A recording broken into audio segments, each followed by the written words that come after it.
പഠിച്ചുകൊണ്ടിരിക്കുകയാണ്. അമ്മേ, ഇനി നമ്മൾ അങ്ങോട്ട് കടന്നു പോകുമ്പോൾ അമ്മേ, ഇന്ന് എനിക്ക് തോന്നുന്നു പ്രത്യേകമായ ഒരു നിയോഗം ദൈവദാസനെ അമ്മേ ഇതുകൊണ്ട് അത് ഞാൻ മനസ്സിലാക്കുന്നു. അല്ലെങ്കിൽ നമ്മളിന്ന് അവിടെ പഠിച്ചുകൊണ്ടിരിക്കുന്നത് നിങ്ങൾ ആരും മറന്നു പോകരുത്. 7 മുദ്ര നമുക്കൊന്ന് എടുത്ത് പോകാം. നമ്മൾ എടുക്കാതിരിക്കേണ്ട, തുടങ്ങി അത് പോകാം. കാരണം ആലോചന ദൈവഹിതം ദൈവദാസന്മേൽ കിടക്കുന്നു. കുറച്ച് ദിവസങ്ങളായി നിങ്ങൾ എൻ്റെ ശബ്ദം കേട്ടുകൊണ്ടേയിരിക്കുന്നതുകൊണ്ടാണോ എന്ന് അറിയത്തില്ല. വെളിപ്പാട് പുസ്തകം നാം പഠിച്ചുകൊണ്ടിരിക്കുന്ന വേദഭാഗം നമുക്ക് പെട്ടെന്ന് എടുക്കാം. നാം ഏതുവരെ പഠിച്ചു? 5 മുദ്ര വരെ നാം പഠിച്ചു. എന്ന് പകൽക്കാലം നാം മനസ്സിലാക്കേണ്ടത്, ഈ 5 മുദ്ര പൊട്ടിച്ചപ്പോൾ നമ്മൾ പഠിച്ചു, അതിനകത്ത് ദൈവമക്കൾക്ക് അല്ലെങ്കിൽ ദൈവദാസന്മാർക്ക് ദൈവം ശുശ്രൂഷിക്കുന്നവരെ കുറിച്ചൊക്കെ നാം അതിനകത്ത് പഠിച്ചു. എന്നാൽ ഈ 5 അല്ലെങ്കിൽ 1 മുതൽ 5 വരെയുള്ള ഈ മുദ്രയ്ക്കകത്ത് വളരെയധികം പ്രാധാന്യമുണ്ട്. അല്ലെങ്കിൽ 5ാമത്തെ മുദ്രയ്ക്ക് വളരെയധികം പ്രാധാന്യമുണ്ട്. അതിന് വ്യത്യസ്തമാണ് 6ാം മുദ്ര എന്ന് പറയുന്നത്. 6ഉം 7ഉം നമ്മൾ ആഗ്രഹിക്കുന്നത്, എല്ലാവരും നിങ്ങളോട് ശ്രദ്ധിച്ചാട്ടെ, നമുക്ക് ഞാനിത് പറഞ്ഞൊന്ന് നിർത്താൻ ആഗ്രഹിക്കുന്നു. നമ്മൾ ആഗ്രഹിക്കുന്നത് 6ാം മുദ്രയ്ക്കകത്തേക്ക് അല്ലെങ്കിൽ 6ലും 7ലും അകത്തേക്ക് നാം പെട്ടുപോകരുത്. അപ്പോ ഈ കഷ്ടത അല്ലെങ്കിൽ ഈ കഷ്ടതയിൽ കൂടിയാണ് നാം ദൈവത്തിന്റെ അങ്കി അല്ലെങ്കിൽ ദൈവം വിളിക്കുമ്പോൾ മധ്യാകാശത്തിൽ പോകാൻ വേണ്ടി ഒരുങ്ങിയിരിക്കുന്ന മണവാട്ടി സഭ. അത് നമ്മൾ എങ്ങനെയാണ് നേടിയെടുത്തത്? കഷ്ടത്തിലൂടെ, വേദനയിലൂടെ, വളരെ പ്രയാസത്തിൽ. നമ്മൾ 1ാം മുദ്ര നോക്കുമ്പോൾ നമുക്ക് പ്രത്യേകിച്ച് അറിയാം, അതിനകത്ത് എതിർ ക്രിസ്തു എന്ന ശക്തിയാണ് പുറത്തു വരുന്നത്. ആരാണ്? എതിർ ക്രിസ്തുവിന്റെ ആത്മാവ്. അത് എങ്ങനെയാണ് വരുന്നത്? വെള്ള എന്ന അല്ലെങ്കിൽ നന്മ എന്ന രീതിയിൽ, അല്ലെങ്കിൽ നന്മയായവൻ എന്നുള്ള രീതിയിൽ അവൻ വെള്ളയെ കടമെടുത്ത്, അല്ലെങ്കിൽ നന്മയെ കടമെടുത്ത് അവൻ തിന്മ വ്യാപനം, മനുഷ്യനെ വഞ്ചിക്കുന്ന രീതിയിൽ, പാപത്തിലേക്ക് കൊണ്ടുപോകുന്ന രീതിയിൽ, അല്ലെങ്കിൽ ദൈവത്തോട് പ്രാർത്ഥിക്കുന്നവരെ തെറ്റിക്കുന്ന രീതിയിൽ, ദൈവത്തോട് ആരാധിക്കുന്നവരെ അല്ലെങ്കിൽ പാപത്തിലേക്ക് അവരെ വലിച്ചഴിക്കുന്ന രീതിയിൽ നമുക്ക് അവിടെ വ്യക്തമാകുന്നു 1ാമത്തെ മുദ്ര. അപ്പോൾ അതുപോലെ വ്യത്യസ്തമാണ് 5ാമത്തവൻ എന്ന് പറയുന്നത്. അപ്പോൾ ഇതിനകത്ത് ഈ 1-നകത്തും ഈ 5-നകത്തും ഉള്ള, അപ്പൊ 1-നകത്ത്, പിന്നെ 2ാമത്തേനകത്ത് രക്തത്തിന്റെ ശക്തിയുണ്ട്, 3ാമത്തേനകത്ത് അതുപോലെ അല്ലെങ്കിൽ ദാരിദ്ര്യത്തിന്റെ ശക്തിയുണ്ട്, അല്ലെങ്കിൽ അടുത്ത മുദ്രയ്ക്കകത്ത് എന്താണ് അതിനകത്ത്? അല്ലെങ്കിൽ ഒരു മരണത്തിന്റെ അധികാരിയുണ്ട്. അപ്പോൾ നാം പുറത്തു വരുന്നത് എങ്ങനെയാണ്? വളരെ കഷ്ടപ്പാടിലൂടെ. അപ്പൊ നമ്മൾ അങ്കി ധരിക്കുന്നത്, നാം വിളിക്കുമ്പോൾ ദൈവം മണവാട്ടി സഭയിലേക്ക് എടുക്കപ്പെടാനിരിക്കുന്നത്, നാം മറന്നു പോകരുത്, നമ്മൾ കഷ്ടത്തിലൂടെയാണ്, രോഗത്തിലൂടെ, പ്രയത്നത്തിലൂടെ, യുദ്ധത്തിലൂടെ, ക്ഷാമത്തിലൂടെ, ദാരിദ്ര്യത്തിലൂടെ, ഇതിനൊക്കെയും ജയിച്ച് വേദനയിലൂടെയാണ് നാം ഈ 5ാമത്തേനകത്ത് എത്തുന്നതും ആ അങ്കി നമ്മൾ വാങ്ങുന്നതും. ആരും മറന്നു പോകുന്നത്. അപ്പൊ നമ്മൾ ദൈവത്തിന്റെ അല്ലെങ്കിൽ ദൈവം വസ്ത്രം കൊടുത്തു, വിശുദ്ധ വസ്ത്രം കൊടുത്തിട്ട് കല്യാണത്തിന് പോകാൻ വസ്ത്രം ധരിപ്പാൻ കൊടുത്തിട്ട് അത് ആരും വാങ്ങിയില്ല. അവിടെ ഇവിടെയും കിടന്നവർ മാത്രം വാങ്ങി. അവരോട് പറഞ്ഞു, അത് ചേറ്റിൽ കിടക്കുന്നവരുണ്ട്, ചേർന്ന് ഇരിക്കുന്നവരുണ്ട്, വഴിയരികിൽ ഇരിക്കുന്നവരുണ്ട്, കടവരാന്തയിൽ ഇരിക്കുന്നവർ കിടക്കുന്നവരുണ്ട്, ഭവനമില്ലാത്തവരുണ്ട്. അവർക്ക് ഈ കല്യാണ വസ്ത്രം കൊടുക്കാൻ പറഞ്ഞു. അങ്ങനെയുള്ളവരാണ് നമ്മൾ. ശക്തിയോടെ നമ്മൾ ചേറ്റിൽ കിടന്നവരാകുന്നു. നമുക്ക് നല്ല സാമ്പത്തികമില്ലാത്തവരായിരുന്നു, നമ്മൾ പാപത്തിൽ കിടന്നവരായിരുന്നു, നമ്മൾ കുഴഞ്ഞു മറിഞ്ഞു കിടന്നവരാകുന്നു. അവർക്കാണ് ദൈവം ഈ അണിയുവാനുള്ള വസ്ത്രം ദൈവം നമുക്ക് തന്നുവിട്ടത്. അതുകൊണ്ട് നമ്മൾ കഷ്ടപ്പാടിലൂടെ വന്ന ജനമാണ്, മറന്നു പോകരുത്. ഹല്ലേലൂയ. ശക്തിയോടെ, ബലത്തോടെ. അപ്പോ ഈ 5ാം മുദ്രയ്ക്കകത്ത്, അപ്പൊ നമ്മൾ ഇതിനകത്ത് 5-നകത്ത് നിൽക്കുമ്പോൾ വളരെ വ്യത്യസ്തമായ രീതിയിൽ, അപ്പോൾ നമുക്ക് ഈ വളരെ പ്രയാസത്തിനകത്ത് നിൽക്കുമ്പോൾ തന്നെ ഈ ആറാമത്തതിന്റെയും ഏഴാമത്തതിന്റെയും വ്യാപാരം ഇല്ല എന്ന് പറയാൻ പറ്റത്തില്ല. വ്യാപാരം ഈ തന്റെ ജനത്തിന്റെ മേൽ കാണും, അല്ലെങ്കിൽ ഈ ഭൂമിയിൽ മേൽ കാണും. കാരണം ഈ ജനത്തിനെ ആറാമത്തെ ശക്തിയിലേക്ക് കൊണ്ടുപോകുവാൻ ശ്രമിക്കും. ഹല്ലേലൂയ. എന്തിനു വേണ്ടിയിട്ടാണ് അവൻ യുദ്ധം ചെയ്യുന്നത്? അവൻ എന്തിനു വേണ്ടിയിട്ടാണ് നമ്മൾ ഫൈറ്റ് ചെയ്യുന്നത്? എന്തിനു വേണ്ടിയിട്ടാണ് ദാരിദ്ര്യം കാണിപ്പിക്കുന്നത്? എന്തിനു വേണ്ടി ദൈവത്തിൽ നിന്ന് നമുക്ക് വെറുപ്പ് കൊണ്ടിടുന്നത്? എന്തിനു വേണ്ടി ദൈവത്തിൽ നിന്ന് നമുക്ക് സാക്ഷ്യം ലഭിക്കാത്തത്? എന്തുകൊണ്ട് ദൈവം നമ്മൾ ഫൈറ്റ് ചെയ്യാൻ കാരണം നീ ആറാമത്തതിലേക്ക് കടന്നു വരണം.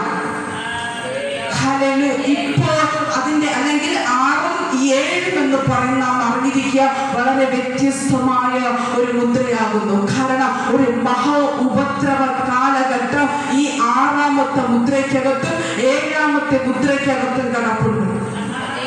ഹല്ലേലൂയ. ശക്തിയോടെ ശക്തിയോടെ. അപ്പൊ ഈ 6ഉം 7ഉം കിടക്കുന്നത് എന്താണ്? ഒരു മഹാ ഉപദ്രവ കാലഘട്ടം. ശക്തിയോടെ. അപ്പൊ ഈ മഹാ ഉപദ്രവ കാലഘട്ടത്തിലേക്ക് നാം എത്തിച്ചേരാതിരിപ്പാനാണ് യേശു നമുക്ക് വേണ്ടി യുദ്ധം ചെയ്തതും ആ വെള്ളവസ്ത്രം നമുക്ക് വേണ്ടി ദൈവം തരുന്നതും മധ്യാകാശത്തിൽ ദൈവം കാഹളം മൂടുമ്പോൾ നമ്മെ എടുക്കപ്പെടുന്നത്. നാം വിശ്വസിക്കുന്ന ഒരു കാര്യം എന്താണ്? നാം വിശ്വസിക്കുന്നത് കാരണം ഈ 6ാം മുദ്രയ്ക്കകത്തും ഈ 7ാം മുദ്രയ്ക്കകത്തും നാം വീണ്ടും പോകുന്നതിന് മുമ്പേ ആര് വരും? യേശു മധ്യാകാശത്തിൽ വരും. ഹല്ലേലൂയ. ഹല്ലേലൂയ. കാഹളം കേൾക്കും. ഹല്ലേലൂയ. അപ്പൊ അങ്ങനെ ഒരു ഈ വിശുദ്ധ സഭയെ എന്ത് ചെയ്യും? ദൈവം അവിടെ നമ്മെ എഴുന്നേൽപ്പിക്കും. അപ്പൊ ഈ 6ാമത്തെ കഷ്ടത്തിലേക്കും 7ാമത്തെ കഷ്ടത്തിലേക്കും നമ്മെ അതിനകത്ത് തള്ളിയിടാൻ ദൈവം അനുവദിക്കത്തില്ല. ഹല്ലേലൂയ. ശക്തിയോടെ. ഹല്ലേലൂയ. എന്നാൽ ഇന്ന് നമുക്ക് നോക്കുമ്പോൾ നമുക്ക് ഈ ഒരു മഹാ ഉപദ്രവത്തിന്റെ വ്യാപാരം ഈ ലോകത്ത് ഇല്ല എന്ന് പറയാൻ പറ്റത്തില്ല. കാരണം ഒരുക്കുന്നുണ്ട്. ഒരു മഹാ ഉപദ്രവ കാലഘട്ടത്തിലേക്ക് ഈ ജനത്തിനെ ഒരുക്കുന്നുണ്ട്. ഒറ്റ ഭരണത്തിന് വേണ്ടി ആഗ്രഹിക്കുന്നുണ്ട്. ചിപ്പിലേക്ക് കൊണ്ടുവരാൻ വേണ്ടി ആഗ്രഹിക്കുന്നുണ്ട്. അതിന്റെ കാര്യങ്ങൾ മറ്റ് രാജ്യങ്ങൾ നടന്നുകൊണ്ടിരിക്കുന്നു. എന്തുകൊണ്ടങ്ങനെ നടക്കുന്നു?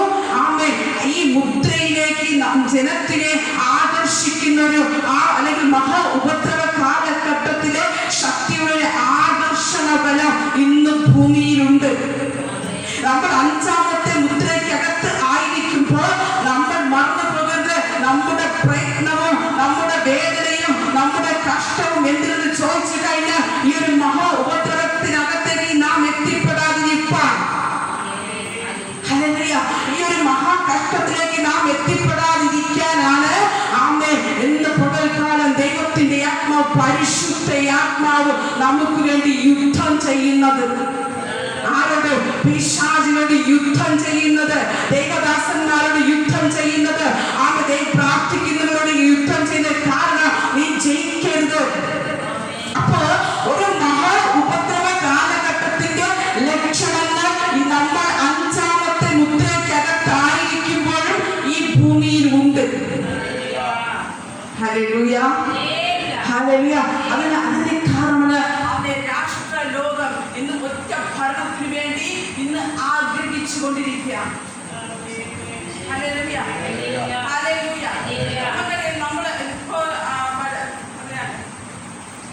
തെരഞ്ഞെടുപ്പ് കാതുകളിൽ കേൾക്കുക തന്നെ ചെയ്യും. 6ാമത്തത് നീ എത്താതിരിക്കുക. ദൈവം അവിടെ തക്ക സമയത്ത് എഴുന്നേൽക്കുക തന്നെ ചെയ്യും. ഹല്ലേലൂയ. ശക്തിയോട് പ്രാർത്ഥിച്ച് നല്ല ഭരണം വരണം. നമുക്ക് നല്ലൊരു ഭരണാധികാരിയെ ലഭിക്കാൻ. കാരണം ഇനിയും കഷ്ടമാണെങ്കിലും ദുഃഖമാണെങ്കിലും ഇനിയും അനേക പേരെ വീണ്ടെടുപ്പാനുണ്ട്. നമ്മൾ 5ാമത്തെ പഠിച്ചതുപോലെ എന്താണ് അവിടെ 5ാമത്തെ ലാസ്റ്റ് നമ്മൾ പഠിച്ചത്? നിങ്ങൾ കുറച്ചുകൂടിയെന്ന് എന്താ സമാധാനത്തോടെ ഇരിക്കണം. എന്താണ് സമാധാനത്തോടെ ഇരിക്കണം എന്ന് പറഞ്ഞത്? അവരെ പോലെ കൊല്ലപ്പെടുവാനിരിക്കുന്ന സഹഭൃത്യന്മാരും സഹോദരന്മാരും വന്നു തികയോളം അല്പകാലം കാലം കൂടി നിങ്ങൾ സ്വസ്ഥമായി. അപ്പോൾ ദൈവത്തിന് കുറച്ചുകൂടി സുവിശേഷം എത്തിക്കുവാനുണ്ട്. കാരണം ലോകത്തിന് ദൈവത്തിന്റെ സാക്ഷ്യവും വചനവും വ്യക്തമാകണം. ഇവൻ എത്രത്തോളം തടയമോ അത്രത്തോളം തടസ്സം ചെയ്തുകൊണ്ടിരിക്കുകയാണ്.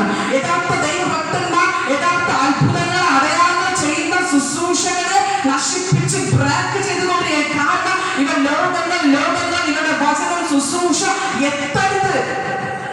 കാരണം അവനറിയാം, അവൻ അഗാധ കൂപത്തിലേക്ക് ദൈവം അടച്ച് അവനെ മുദ്രയിടാനുള്ളവരെന്ന് പിശാചിന് വ്യക്തമായി അറിയാം. അതുകൊണ്ട് ലോകത്തിന് വചനം പറയുന്നു, ലോകത്തിന് സുവിശേഷം എത്തുന്ന സുവിശേഷം 14 വാക്യം വായിച്ചു നോക്കുമ്പോൾ അറിയാം.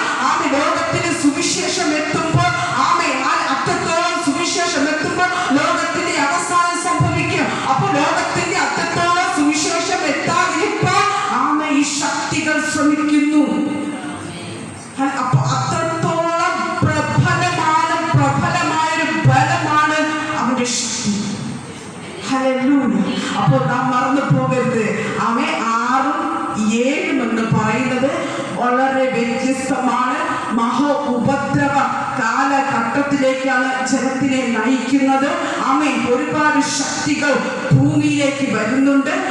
സ്വർഗത്തിൽ ഇരുന്നത്, അഗാധ രൂപത്തിൽ ഇരുന്നത്, പല രൂപത്തിലും സാദൃശ്യത്തിലുമുള്ള ശക്തികൾ പുറത്തു വരുന്നുണ്ട്. ചിപ്പ് ധരിപ്പിക്കുന്ന രീതിയിൽ ജനത്തിൽ അല്ലെങ്കിൽ ലോകത്തിൽ മുഴുവനും ചിപ്പ് വരുന്ന രീതിയിൽ, ഒറ്റ ഭരണാധികാരി ചാർജ് എടുക്കുന്ന രീതിയിൽ ഈ ഉപദ്രവ കാലഘട്ടത്തിൽ സംഭവിക്കാൻ പോകുന്നു. അതിന്റെ ലക്ഷണങ്ങൾ നാം 5ാം മുദ്രയ്ക്കകത്ത് ആയിരിക്കുമ്പോഴും ഈ ഭൂമിയിൽ നടന്നുകൊണ്ടിരിക്കുകയാണ്. ശക്തിയോടെ, ബലത്തോടെ. അതുകൊണ്ട് മറന്നു പോകരുത്. നമുക്കിനി 6ഉം 7ഉം ഉണ്ട്. അതിനകത്ത് എന്തൊക്കെ ശക്തികളാണ് പുറത്തു വരുന്നത്, അവർ എന്തൊക്കെയാണ് ചെയ്യാൻ പോകുന്നത്, എങ്ങനെയൊക്കെയാണ് ഇവരുടെ അവസാനം എന്നുള്ള രീതിയിൽ, എന്താണ് ചിപ്പ്. ചിപ്പിനകത്തൊരു മൃഗത്തിന്റെ മുദ്രയുണ്ട്. മൃഗത്തിന്റെ മുദ്ര അത് ആരുടെ മൃഗത്തിന്റെ തലയാണെന്നും നാം പഠിക്കും. ശക്തിയോടെ ഒന്ന് കരം അടിച്ച് നമുക്കൊന്ന് പ്രത്യേക എന്ത് ദൈവത്തിന് ദൈവ ആലോചന ലഭിച്ചത് കൊണ്ടാണ് ഞാനിവിടെ ബ്രേക്കപ്പ് ആവുന്നത്. ഒന്ന് കരം അടിച്ച് ദൈവത്തിന് മഹത്വം പറഞ്ഞാട്ടെ. ശക്തിയോടെ ശക്തിയോടെ ശക്തിയോടെ എല്ലാവരും ഒന്ന് കരമടിച്ച് കരമടിച്ച് ദൈവത്തിന്റെ കൃപ ഇന്ന് പകൽക്കാലം കർത്താവേ, ഞങ്ങൾ 6ാമത്തെ മുദ്രയിലേക്ക് 6ഉം 7ഉം നമ്മൾ പഠിക്കുമ്പോൾ അതിന് വിരോധമാനിക്കുന്ന ഒരു ശക്തികളോ തന്റെ മക്കളെ തൊടുവാനോ അതിനെ ജയിക്കുവാനോ കൃപ സഭയ്ക്ക് ഞങ്ങൾക്ക് ദൈവത്തിന്റെ ആത്മാവ് തമ്മിൽ ഞങ്ങളെ ശക്തീകരിക്കണമെന്ന് പ്രാർത്ഥിക്കുന്നു. അധികാര ബലം ഇതിനകത്തിറങ്ങട്ടെ. അവന്റെ വ്യാപാരം നശിക്കട്ടെ. തന്റെ ജനത്തിന്റെ ഇടിഞ്ഞുപോകട്ടെ. വ്യത്യസ്തമായ രീതിയിൽ ഞങ്ങൾ അതിനെ പഠിച്ചെടുക്കുക. വ്യത്യസ്തമായ അനുഭവത്തിൽ ഞങ്ങൾ അത് പഠിക്കുക. പരിശുദ്ധാത്മാവെ, ഞങ്ങളെ കാതുകളെയും കണ്ണുകളെയും നിങ്ങൾ തുറപ്പിക്കണമെന്ന് പ്രാർത്ഥിക്കുന്ന കർത്താവേ.